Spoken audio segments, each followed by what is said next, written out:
បងប្អូនរួមជាតិនិងប្រិយមិត្តអ្នកស្ដាប់ជាទីគោរព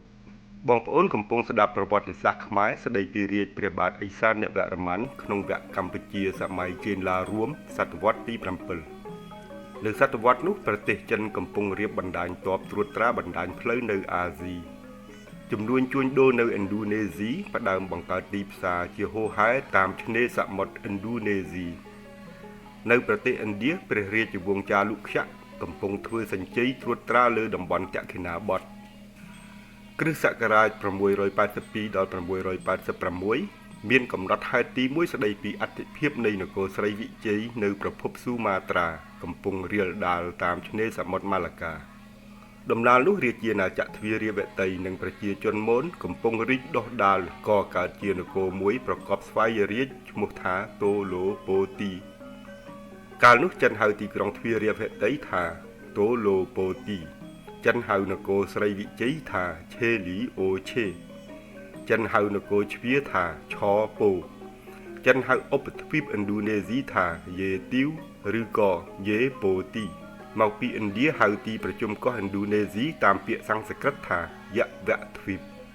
យវទ្វីបក៏คล้ายមកជាពាក្យថាយេទីវឬក៏យេប៉ូទីក្នុងអក្សរសាស្ត្រចិន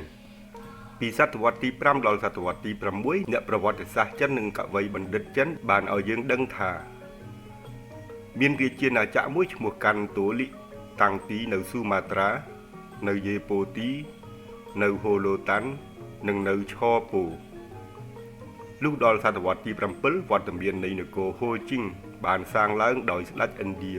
រីឯព្រះពុទ្ធសាសនាក៏ផ្សព្វផ្សាយពាសពេញអាណាចក្រ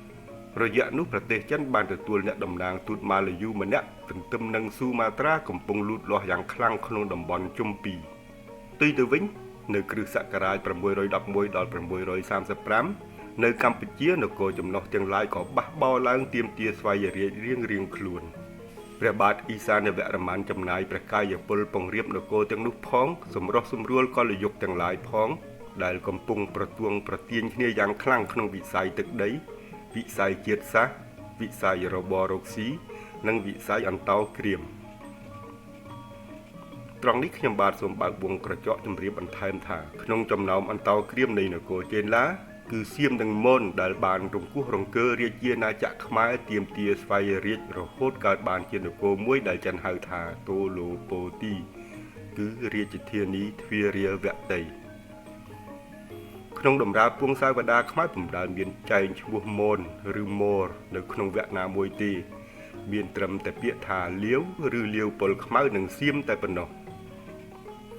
នៅទំព័រ24ពងសាវតាខ្មែរចែងថានឹងស្រដីទៅឯសៀមប្រទេសឯប្រទេសសៀមនេះកាលដើមឡើយជាចំណុះក្រុងកម្ពុជាធិបតីលុះមករាជព្រះបាទបទុមសូរិយោវង្សទ្រង់លើកឲ្យជាប្រទេសរាជលុះសុកត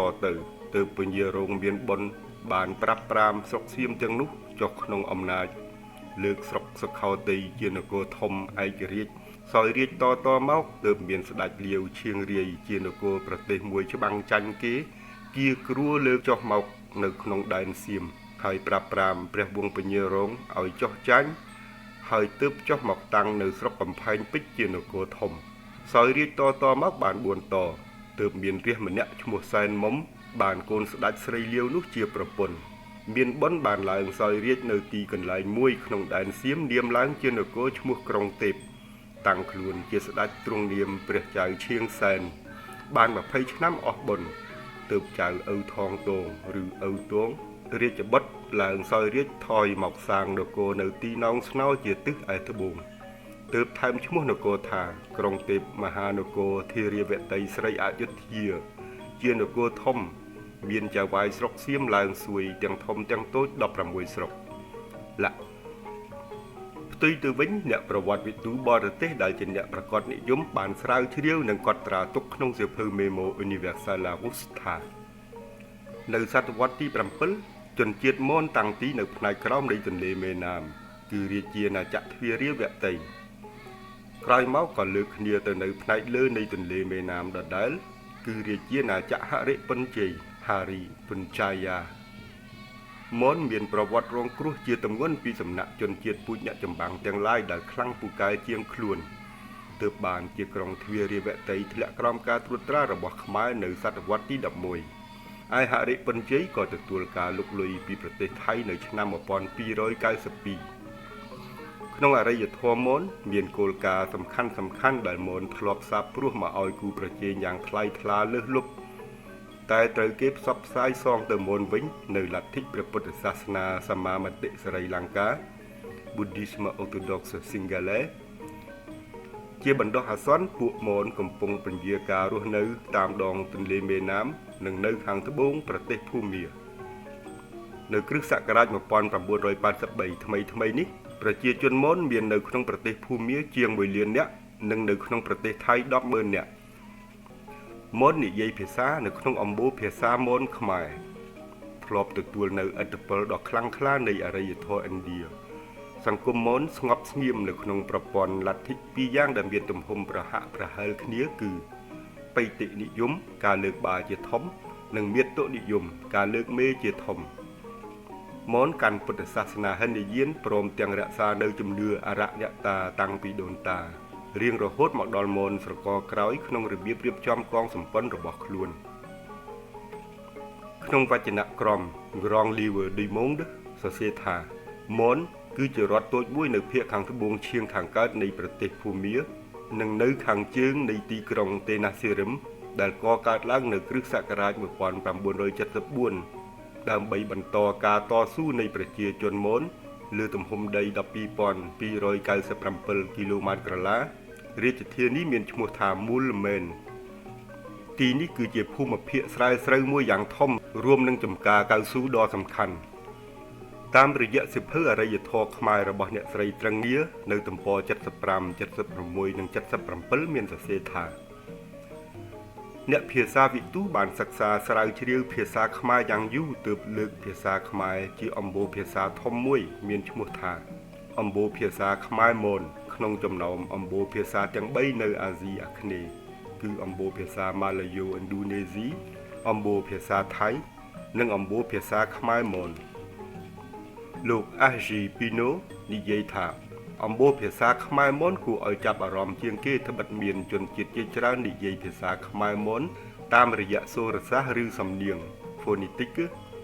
តាមរយៈរូបសាស្ត្រឬអាការៈក្រៅ Morphology តាមរយៈនិខន្ធសាស្ត្រឬសព្វន័យ Semantic ដូចជាពួកសេណុយនិងសេម៉ាងនៅសហព័ន្ធម៉ាឡេស៊ីពួកខ្មុកអាឡាក់និងលមិតនៅប្រទេសលាវពួកប៉ាឡុងនិងអាំងវ៉ានៅប្រទេសភូមាពួកបាណោសេដាំងនិងព្រុកនៅអាណាមពួកស្ទៀងគួយពស្អូចជងនិងភ្នងនៅសាធារណរដ្ឋខ្មែរឯកសារ Memo Universel La Rousse សរសេរថាប្រាវគឺជាជនជាតិដែលរស់នៅតាមតំបន់ខ្ពង់រាបម៉ុងតាញ៉ាដែលរស់នៅតាមភូមិភាគខាងត្បូងនៃប្រទេសលាវខាងជើងនៃប្រទេសខ្មែរនិងក្នុងប្រទេសថៃនៅគ្រិស្តសករាជ1981ប្រាវមានប្រជាជនចំនួន 12,000 នាក់ដែលនិយាយភាសាមនខ្មែរជងជាជនជាតិដែលរស់នៅក្នុងប្រទេសខ្មែរតាមតំបន់ខ្ពស់ Haute-Terre តាមផ្នែកខាងលិចនៃទន្លេសាបតាមភ្នំដងរែកនិងនៅខាងកើតនៃប្រទេសថៃជងនិយាយភាសាមនខ្មែរខ្មុកជាជនជាតិមួយពួកនៃប្រទេសភូមាដែលនិយាយភាសាប៉ាឡុងវ៉ាជាភាសាមួយនៅក្នុងអំបូរភាសាមនខ្មែរសេដាំងជាប្រជាជនដ៏ចំណាស់នៅឥណ្ឌូនេស៊ីដែលរស់នៅតាមជួរភ្នំនៃប្រទេសវៀតណាមនិយាយភាសាសេដាំងគឺជាភាសាមួយនៅក្នុងអំបូរភាសាមនខ្មែរសេណុយជាប្រជាជននៃកុលសម្ព័ន្ធក្នុងសហព័ន្ធម៉ាឡេស៊ីដែលមានចែកចេញជាច្រើនកុលសម្ព័ន្ធរងសុទ្ធសឹងជាបណ្ដាញជាតិសាសន៍ដែលនិយាយភាសានៅក្នុងអំបូរភាសាមនខ្មែរម៉ុយជាប្រជាជននៅក្នុងប្រទេសវៀតណាមនិងនៅក្នុងប្រទេសលាវនិយាយភាសាម៉ុយជាភាសាមួយនៅក្នុងអំបូរភាសាមនខ្មែរសៀវភៅ Archives de l'Indochine នៅទំព័រ167សរសេរថាម៉ុយពួកថៃដែលនៅខាងជើងតំបន់នោះហៅម៉ុយថាខានិងខ្មែរនៅកម្ពុជាហៅពួកម៉ុយថាភ្នង ចំណែកពួកអឺរ៉ុបគេប្រកាន់ថាឲ្យតែជនជាតិភាគតិចណានៅក្នុងប្រទេសវៀតណាមគេហៅថាម៉ុយទាំងអស់ក្នុងចំណោមជនជាតិសំខាន់នៃកុលសម្ព័ន្ធម៉ុយទាំងនោះមានពួកបាណពួកសេដាំងពួកស្ទៀងពួកបូលូវិនពួកចារាយនិងពួករ៉ូដែជនជាតិទាំងអស់នេះរស់នៅលើផ្ទៃដីទំហំ 140,000 គីឡូម៉ែត្រក្រឡាមានជាហូរហែពីចន្លោះប្រទេសលាវនិងតុងកឹងខាងជើងរៀងមកដល់អាណាមខាងកើតកម្ពុជាក្រោមខាងត្បូងនិងតាមដងទន្លេមេគង្គខាងលិចមានចំនួនប្រមាណជា 600,000 នាក់ដែលរស់នៅបែកខ្ញែកគ្នានៅសតវត្សទី 7 នៃគ្រិស្តសករាជក្នុងរាជ្យព្រះបាទអ៊ីសានវរ្ម័នរាជាណាចក្រទ្វារាវតីដែលចិនហៅថាតូឡូប៉ូទីក៏ឧបដឹកឡើងកើតបានជានគរមួយនៅខាងជើងឈៀងខាងលិចនៃនគរចេនឡាព្រះបាទអ៊ីសានវរ្ម័នចូលទីបង្គត់ទៅពុំមានព្រះរាជបុត្រស្នងរាជទេក៏លយុគក៏វឹកវរផ្ទុះឡើងនៅក្នុងនគររាជទី 6 រជ្ជកាលព្រះបាទភវវរ្ម័នទី 2 គ្រិស្តសករាជ 639 និងព្រះបាទជយវរ្ម័នទី 1 គ្រិស្តសករាជ 650 ដល់ 681 បន្ទាប់ពីព្រះបាទអ៊ីសានវរ្ម័នចូលទីបង្គត់ទៅមានក្សត្រមួយអង្គព្រះនាមភវវរ្ម័នឡើងគ្រងរាជនគរចេនឡានាគ្រិស្តសករាជ 639 ស្ដេចបានរៀបចំព្រះនគរឲ្យរៀបរយឡើងវិញនិងមានព្រះរាជបុត្រមួយអង្គព្រះនាមជយវរ្ម័នព្រះបាទភវវរ្ម័នទី 2 ទ្រង់សោយរាជពីគ្រិស្តសករាជ 635 រហូតចូលទីបង្គត់ប្រហែលជាគ្រិស្តសករាជ 655 ព្រះបាទជយវរ្ម័នបានទទួលរាជបន្តពីព្រះបិតានៅគ្រិស្តសករាជ 650 ឯកសារខ្លះសរសេរថាព្រះបាទជយវរ្ម័នទី 1 គ្រងរាជពីគ្រិស្តសករាជ 650 ដល់ 681 ឯកសារលោក Georges Sades សរសេរថាព្រះអង្គគ្រងរាជពីគ្រិស្តសករាជ 657 ដល់ 681 ចំណែកឯកសារភិក្ខុវីរិយតោបាងខាត់សរសេរថាព្រះអង្គគ្រងរាជពីគ្រិស្តសករាជ 657 ដល់ 674 ព្រះបាទជយវរ្ម័នទី 1 ជាបុត្រារបស់ព្រះបាទភវវរ្ម័នទី 2 ក្នុងព្រះរាជវង្សថ្មីនៃនគរចេនឡាស្ដេចតាំងព្រះរាជធានីនៅអង្គរបូរីខាងខេត្តតាកែវដោយពុះពៀរក្សាទឹកដីចេនឡាទាំងមូលបានគង់វង្សព្រមទាំងពង្រឹងអាណាចក្រព្រះអង្គលើផែនដីនៃអតីតនគរហ្វូណនផងរាជនោះស្ដេចមានព្រះរាជបុត្រីពីរព្រះអង្គគឺម្ចាស់ក្សត្រីសោភជយានិងព្រះនាងជយទេវីព្រះបាទជយវរ្ម័នទី 1 ចូលទីបង្គត់ទៅនៅគ្រិស្តសករាជ 681 សីលាចារឹកនាគ្រិស្តសករាជ 713 ហាក់បានថ្វាយព្រះបច្ឆាមរណនាមរបស់ព្រះអង្គថា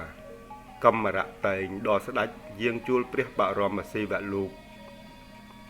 ក្នុងឯកសាររបស់ភិក្ខុវីរិយតោបាងខាត់សរសេរថានៅពុទ្ធសករាជ 1182 ត្រូវនឹងគ្រិស្តសករាជ 639 ជារាជរបស់ព្រះបាទភវវរ្ម័នទី 2 នៅពុទ្ធសករាជ 1200 ដល់ 1217 ត្រូវនឹងគ្រិស្តសករាជ 657 ដល់ 674 រាជព្រះបាទជយវរ្ម័នទី 1 នៅរាជព្រះបាទជយវរ្ម័នទី 1 នោះស្រុកខ្មែរបែកបាក់ជាពីរគឺចេនឡាដីគោកនិងចេនឡាដីទឹកចេនឡាដីគោកនៅភាគខាងជើងចាប់ពីប្រទេសលាវចុះមក